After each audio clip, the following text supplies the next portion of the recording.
पास का बच्चा हमारा ट्रेन में, वो चुपचाप ट्रेन में बैठा था, ईद के अपने कपड़े खरीदने जा रहा था। आप सोचिए, वो हाफिज बना था और उसने जब पाठ किया तो उसको लोगों ने खुशी में 10 रुपए 50 रुपए इनाम में दिए।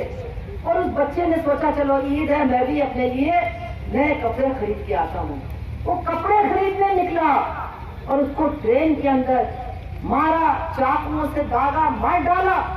और जो उसका जो खास अपराधी है मारने वाला, वो भी उस पंचायत में जाता है, तकरीर करता है, भाषण करता है। क्या हो रहा है हमारे देश में? एक और विधायक नरेश कुमार शाह जिसका नाम है, वो हमारे शायद उत्तर प्रदेश के लोनी के इलाके का है, गाजियाबाद में। वही आदमी है, आपको याद, सबको याद तो है कि टिकैत जी रो दिए। याद है ना सबको कि टिकैत जी रो दिए। लेकिन टिकैत जी क्यों रोए? क्योंकि ये जो गुंडा है विधायक, ये नरेश कुमार, ये अपने पूरे गिरोह को लेकर के वहां गाजीपुर बॉर्डर पर पहुंचा। इसने भर्ती गालियां टिकैत को, किसान आंदोलन के लोगों को दी। उसने कहा कि सरदारों को सन 84 याद दिलाने का समय आ गया है, सरदारों का कत्लेआम अब होना चाहिए। और इस तरह की बातें वो वहां पर कर रहा था।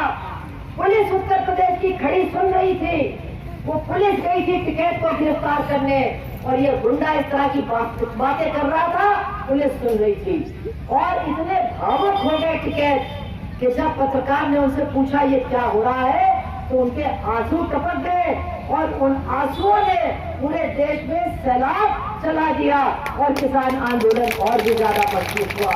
लेकिन मैं आपको बताना चाहती हूँ, एक तरफ तो हम सब टिकैत जी के साथ कहते हैं, किसानों के साथ हैं, और उसके साथ गुंडागर्दी, उसको धमकी देने वाला ये विधायक आकर के मंच पर माइक से तकरीर करता है, भाषण करता है और कहता है कि हम लोग सब मिलकर के अब मुसलमानों के खिलाफ जंग छेड़ेंगे। और तमाम लोग चुपचाप उसको सुनते हैं, समझने की कोशिश भी नहीं करते हैं कि ये आदमी यहाँ क्यों आया है, ये आखिर यहाँ पर क्यों बोल रहा है। तो इन सारी बातों को सोचने और समझने की जरूरत है। आज ये जो कुछ हो रहा है, हाँ, हमारे जो अक़लियत के भाई हैं, हमारे जो अक़लियत के परिवार हैं, वो इनके निशाने पर हैं। लेकिन क्यों है, ये बाकी लोगों को समझने की जरूरत है।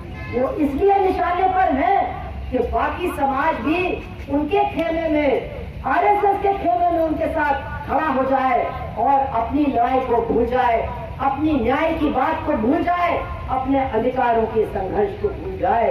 ये उनका मकसद है। और आगे का दूसरा मकसद, क्योंकि मैं अभी से आपको बता रही हूँ क्योंकि ये घटनाएं और घटेंगी, दोनों उत्तर प्रदेश में है। पिछले 20 दिनों में उत्तर प्रदेश के अंदर 2 मस्जिदों को शहीद कर दिया गया है, तोड़ दिया गया है। पूरी तरह से वो तुले हुए हैं कि किसी तरह से दंगा हो जाए, क्योंकि दंगे से ही ये फलते फूलते हैं। आज ये कह रहे हैं आसिफ लोफर था, लड़कियों को छेड़ता था, ये इनका पुराना तरीका है। जब मुजफ्फरनगर में इनको दंगा कराना था तो एक जगह है कवाल, एक बड़ा गांव है, कवाल के बारे में उन्होंने कहा वहां के 3 लड़के आपस में भिड़ के मर गए और पूरे उत्तर प्रदेश में अफवाह फैली कि ये मुस्लिम लड़के 4 लड़कियों को स्कूल जाते समय छेड़ रहे थे।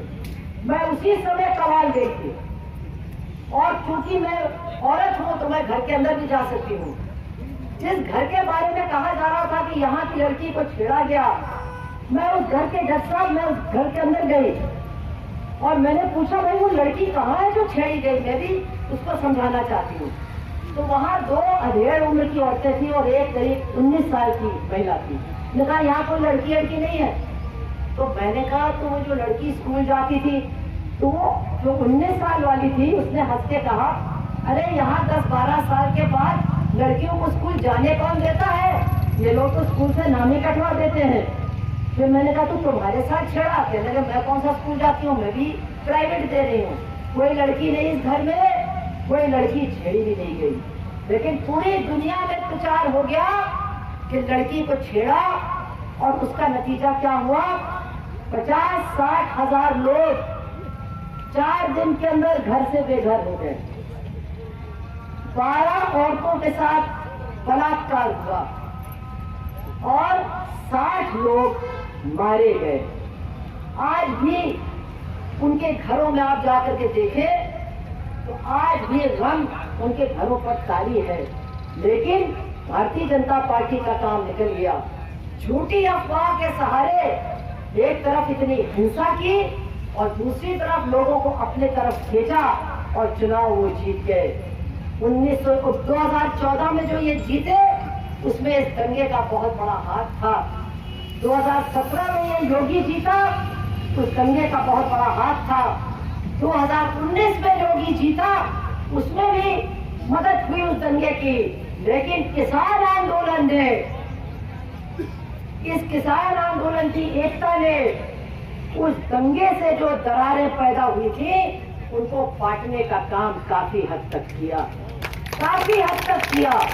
और हमने देखा कि आप लोग तो इतना उसके बारे में जानते नहीं है। जब मुजफ्फरनगर में टिकैत जी के रोने के बाद महापंचायत हुई, मेरठ में हुई, मुजफ्फरनगर में हुई, तो वहां उन्होंने जाकर के जो उनके पुराने मुसलमान साथी थे उनको दावत दी कि हमको माफ कर दो, अब हम कभी तुम्हारा हाथ नहीं छोड़ेंगे।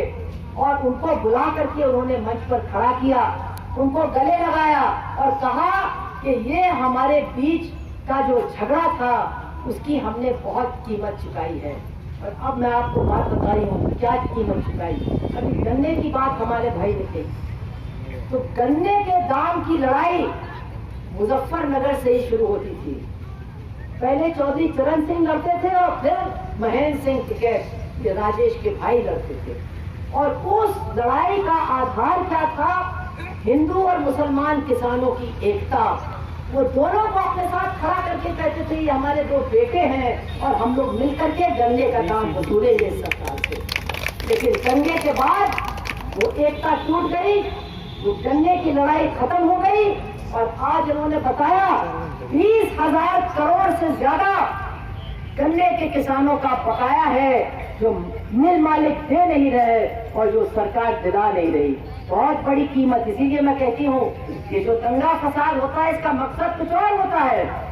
इसका मकसद ये नहीं कि इनसे नफरत करो, हाँ वो करो, लेकिन इनसे नफरत करके इनसे अलग हो जाओ, हमारे साथ आ जाओ, अपनी लड़ाई को छोड़ दो, अपने अधिकारों को भूल जाओ और हमारे साथ आ करके अपना भी नाश करो, इनका भी नाश करो। ये इनका मकसद है। और अब उत्तर प्रदेश में होने वाला है चुनाव। फरवरी के महीने से चुनाव का अभियान शुरू हो जाएगा। मार्च में चुनाव होगा, इसीलिए मस्जिदें भी तोड़ी जाएंगी, लोनी में बुजुर्ग की दाढ़ी भी काटी जाएगी, उल्टी सीधी बातें भी की जाएगी, ताकि एक बार फिर पूरा माहौल फिरका परस्त बना करके भारतीय जनता पार्टी अपनी जीत को हासिल करे। लेकिन मैं आपको बताना चाहती हूँ अब की बार ये होने वाला नहीं है। अब की बार जो किसान है वो जब वोट देने जाएगा अगले साल तो वो अपने 500-600 साथियों को याद करेगा जो उस बॉर्डर पर अपनी जान खो चुके हैं और जिनकी मौत पर ये मोदी जो पूरे देश का प्रधानमंत्री बनता है उसने एक शब्द भी नहीं बोला। अरे एक बिल्ली मर जाती है, एक कोई मोर आ जाता है तो उसको चारा देने में वो जुट जाते हैं, उसका मुंह सर फैलाने लगते हैं। और 500 किसान मर गए, उनके बच्चों के लिए इनके पास एक शब्द नहीं, उनके परिवारों के लिए इसके पास एक शब्द नहीं, इसको याद करके अगले साल लोग अपना वोट देंगे। एक एक बात जो हुई है, ऑक्सीजन के लिए कैसे परेशान हुए, दवा के लिए कैसे परेशान हुए।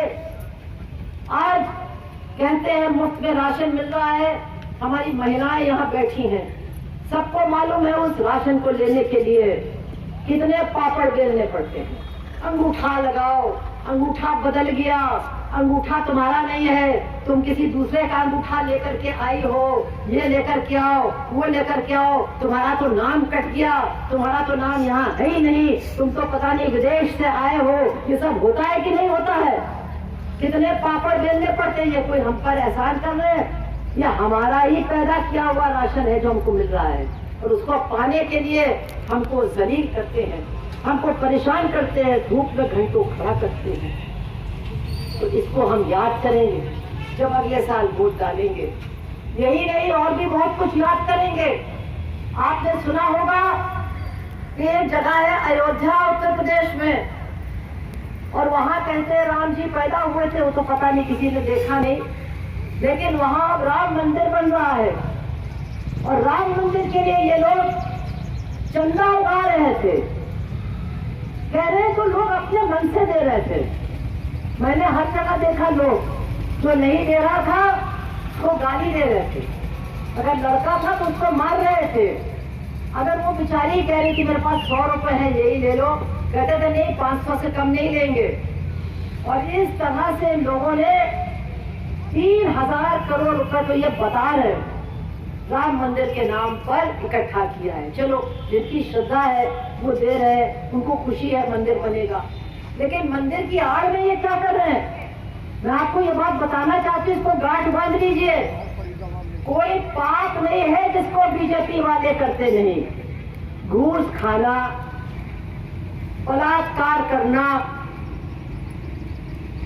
लोगों को परेशान करना, मारपीट करना, ये तो सब अब उनके हिस्से में आ ही गए हैं। अब उन्होंने राम मंदिर के नाम पर भी जमीन की खरीद फरोख्त में पैसा कमाना शुरू कर दिया है।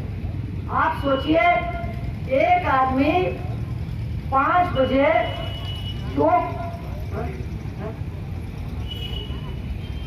अच्छा ठीक है, जो अभी 2 करोड़ रुपए में एक जमीन खरीदी 5 बजे, और 5 मिनट के बाद जो मंदिर का ट्रस्ट है उसको वही जमीन 18 करोड़ में बेच दी। 2 करोड़ की ली और 18 करोड़ में मंदिर जो बना रहे हैं उनको बेच दी। तो आप ये सोचिए कि जो मंदिर बनाने के नाम पर जिनको लोग बहुत आदर और सम्मान से देखते हैं, वो 5-5 मिनट में इतने बड़े घोटाले कर रहे हैं, तो आखिर आगे आने वाले दिनों में इनके बारे में भी जनता सोचेगी। लेकिन ये इलेक्शन जीतने के लिए सारे हथकंडे अपनाएंगे, और इसी से हमको और आपको बचना है। इसीलिए मैं आपसे सबसे ये कहने आई हूँ कि आज आपने जो काम किया ये बहुत बड़ा काम है।